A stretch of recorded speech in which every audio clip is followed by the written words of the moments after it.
Hello traders and welcome to WMoption's New York Session Market Review. It's Monday, May 9th and it's going to be a bumpy week if this morning's headlines are any indication.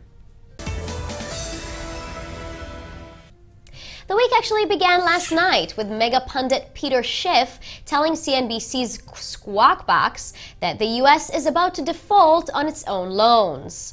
Earlier last week, presidential candidate Donald Trump let slip that he would renegotiate the nation's $19 trillion debt. An indication, said Schiff, that the U.S. Fed couldn't afford to raise interest rates.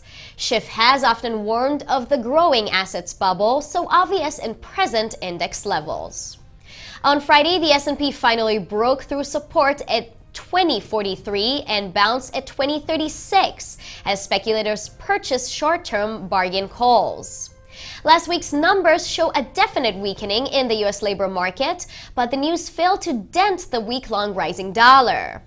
The next early morning call came today from China, where stocks fell on hints that the government may start limiting monetary stimulus and stepping up reforms.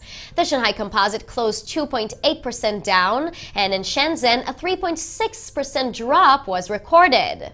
China yesterday reported a 1.8% decline in exports and an 11% drop in imports. Overproduction continues to hound recovery, and oil imports rose 7.6% last month over the previous year's reading. In Japan, the Nikkei this morning closed up 0.7% as yen futures continue an unsteady downward march that began early last week. Minutes of the Sunday night's monetary policy meeting show a growing tension between Central Bank Governor Kuroda and several board members over the bank's negative interest rates.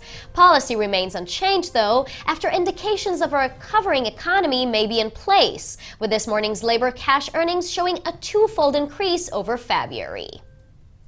In Europe, the Greek parliament has passed austerity measures, including pension reforms and increased taxes, in spite of widespread public protests. Meanwhile, the Eurozone's Centix confidence measure edged up slightly this morning as factory orders in Germany tripled from minus 0.8% to an increase of nearly 2% for March. The rise was thanks primarily to orders from outside the Eurozone, while domestic orders actually fell. And in England, as Thursday's monetary policy meeting approaches, The Guardian reports that at least one policymaker may vote for an interest rate cut.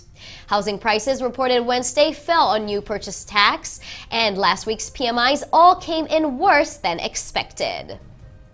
In commodities, WTI futures rose above Brent for the third day in a row, as the U.S.'s major oil supplier Canada cut output due to the continuing fires in Alberta.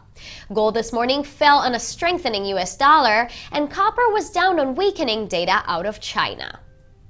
Still ahead today, a report on labor conditions in the U.S. at 2 p.m. and retail sales from the U.K. at 11:05 p.m. GMT. At 1:30 after midnight, producer and consumer price indexes from China. We'll see you again tomorrow just before the London session begins, and meanwhile, happy trading.